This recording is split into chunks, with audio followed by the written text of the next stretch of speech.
When an Amish furniture maker sells a bedroom set for $20,000, he does not deposit it in a savings account, pay down a credit card, or spend it on something the family wants. He spends it in a specific order that has not changed in 300 years. How the $20,000 was earned. The $20,000 accumulated over several months. A dining table for $4,000, a bedroom set for $8,000, a custom bookcase for $3,500, chairs for $2,200, a coffee table for $1,800. The furniture maker built each piece in a shop on family land alongside his two oldest sons.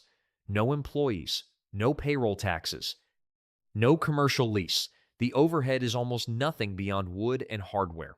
What remains is pure labor income earned by a family working together. Cash only, no credit. The $20,000 arrives in cash or by check. The money goes into a jar, a lockbox, or a simple bank account at a local community bank, not an investment account, not a retirement fund managed by a financial advisor. The Amish do not use credit cards. They do not carry debt beyond what is absolutely necessary to acquire land or establish a business. An Amish man who owes money considers that debt a burden to be eliminated as quickly as possible. He pays what he owes when he owes it. Every dollar is available to be directed toward its intended purpose, without a portion being siphoned away by consumer debt service. Land is always first priority. If there is land available to purchase, the furniture money goes toward it first. This is not a rule written anywhere. It is a deeply held priority every Amish man absorbs from his father and grandfather. Land is the foundation of Amish life. Without land, there is no farm. Without a farm, there is no food security or independence from English systems. An Amish family that owns its land outright is secure in a way that no cash in a bank can replicate. Cash can be taxed, inflated, or lost. Land endures. So, when $20,000 arrives, the first question asked is whether land is available.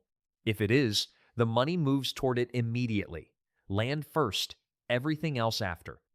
Farm and equipment investment. If land is not immediately available, the next priority is farm and equipment investment. An Amish farm runs on horse-drawn equipment that requires regular maintenance and occasional replacement. A new set of harnesses, a repaired plow, a replacement cultivator, a second team of draft horses when the existing team is aging. These are not luxury purchases. They are operational necessities for a farm that produces food for a family of 10 and generates income through dairy, produce, or livestock sales. Equipment purchased by an Amish farmer is expected to last for decades. He does not buy cheap. He buys once and maintains what he buys. A quality horse-drawn mower that costs $3,000 will still be operating in 20 years with proper care. The Amish approach to equipment investment mirrors their approach to furniture making. Build or buy the best quality available. Maintain it properly. Pass it to the next generation. The $20,000 from the furniture sale may pay for a new team of horses at $4,000 to $8,000, a rebuilt piece of farm equipment, and repairs to the barn roof that have been deferred until the money was available. Every expenditure produces a return in the form of continued farm productivity or reduced repair costs later. The Medical Self-Insurance Fund. The Amish do not purchase health insurance. They consider it a lack of faith in God's provision and in the community's ability to care for its own members. But they are not naive about medical costs. A serious illness or injury can generate hospital bills that no individual family can absorb alone. The community handles this through mutual aid. When a family faces a major medical expense, the church deacon visits households in the district and collects contributions.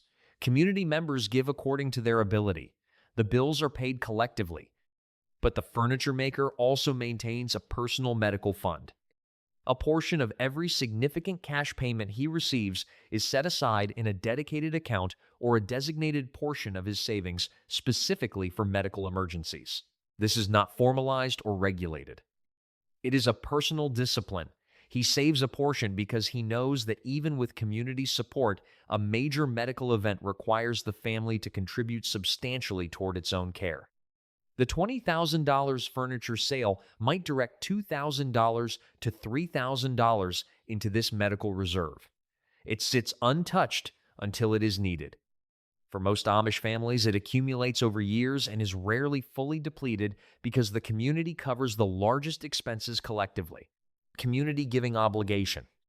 Before any significant amount of the furniture money is directed toward personal or family needs, a portion goes to the community.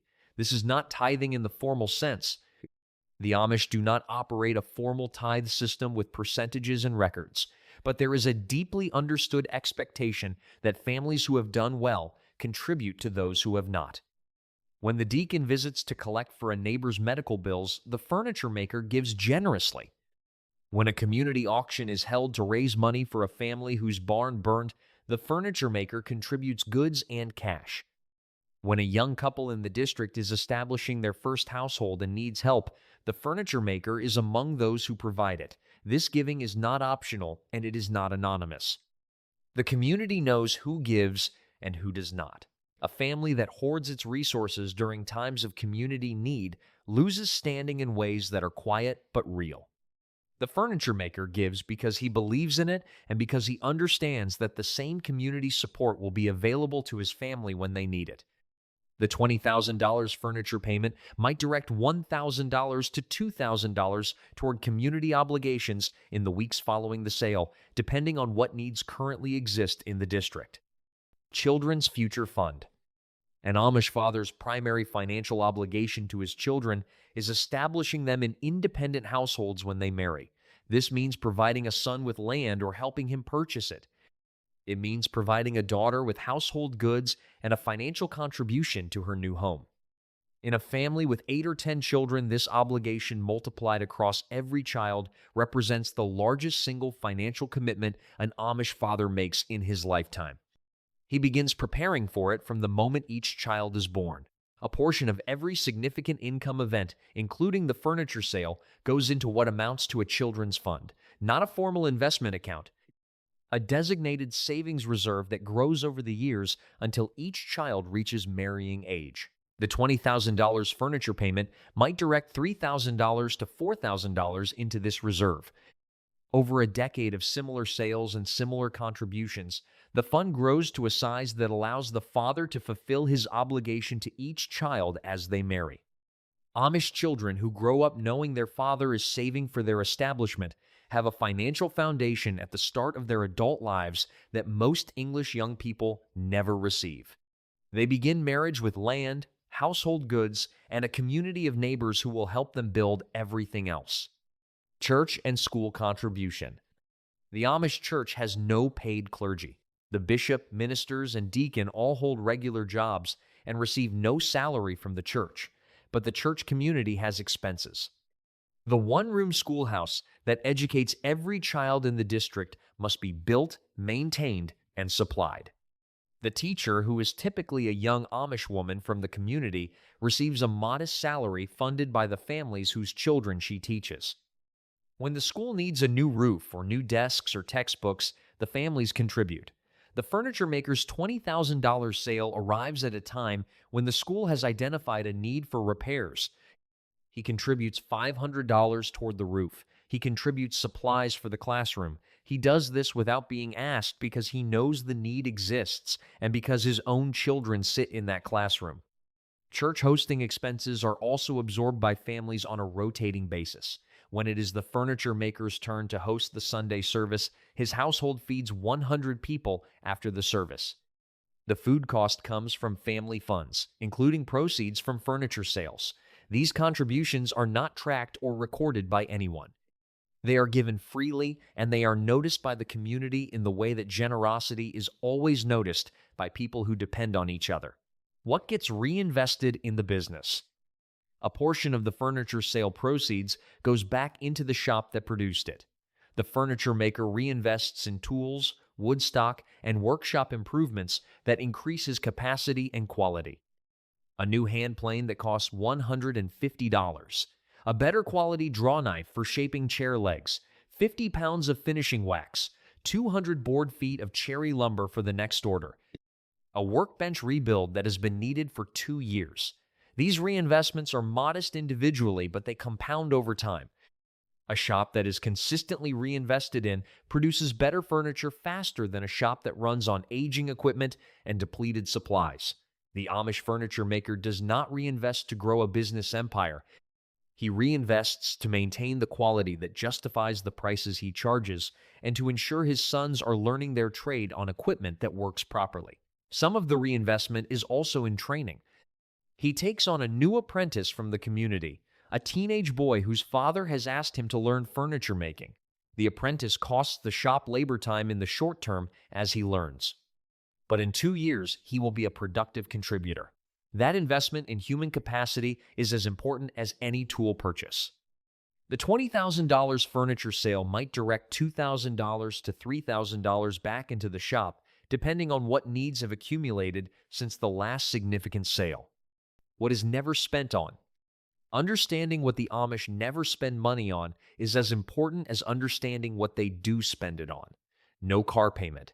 The Amish do not own cars. Transportation costs are limited to horse care, buggy maintenance, and occasional hired van transportation for medical appointments or long-distance travel. No insurance premiums, no health insurance, no life insurance, no homeowners insurance, no car insurance because there is no car. The absence of insurance premium payments alone saves an Amish family tens of thousands of dollars per decade compared to an English household of similar size. No mortgage interest on consumer debt. If land was purchased with a loan, it is paid off as quickly as possible. Credit card interest is non-existent because credit cards are not used. No entertainment subscriptions. No streaming services. No cable television. No gym memberships. No restaurant meals. No vacations to distant locations requiring airline tickets and hotel rooms. No clothing from retail stores. Everything worn by the family is sewn at home. No processed food purchased at full retail price. The family grows, preserves, and bakes its own food using bulk ingredients. The cumulative financial effect of all these absences is profound. A family that does not spend money on insurance premiums, car payments, consumer debt interest, entertainment subscriptions, restaurant meals, retail clothing, or packaged food has an enormous portion of its income available for the priorities that actually matter: land, farm, children, community, faith. That is what the $20,000 buys. And that is why it goes further than $20,000 has any right to go. What makes this spending discipline sustainable is that it is not experienced as deprivation.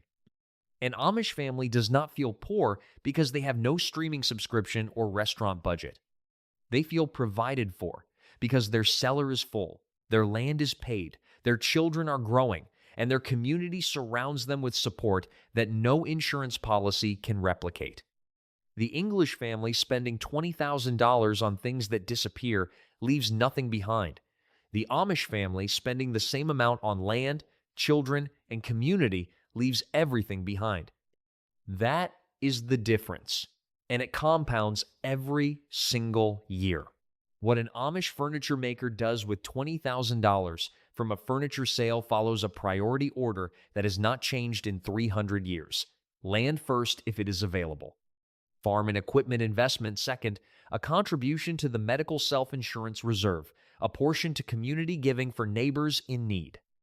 A contribution to the children's future fund that will establish each child in their own household when they marry. Support for the church and the one-room schoolhouse. Reinvestment in the furniture shop that will produce the next sale. And a deliberate absence of spending on everything that English financial culture considers normal, but that the Amish consider unnecessary. No insurance premiums eating a quarter of the income. No car payments consuming another portion. No credit card interest siphoning money toward consumer debt that produces nothing. No entertainment spending. No retail clothing. No restaurant meals. The result is that $20,000 of furniture income accomplishes more in an Amish household than $20,000 accomplishes in almost any English household of comparable size. Not because the Amish are richer, because they have eliminated every category of spending that produces no lasting value. What remains after elimination is a disciplined set of priorities that build land, secure children, support community, and sustain the faith that underlies all of it. The furniture maker who sells a bedroom set for $20,000 is not wealthy by English standards, but by the standards that matter to him, he is exactly where he needs to be, building something that will last, passing it forward, one piece of furniture at a time.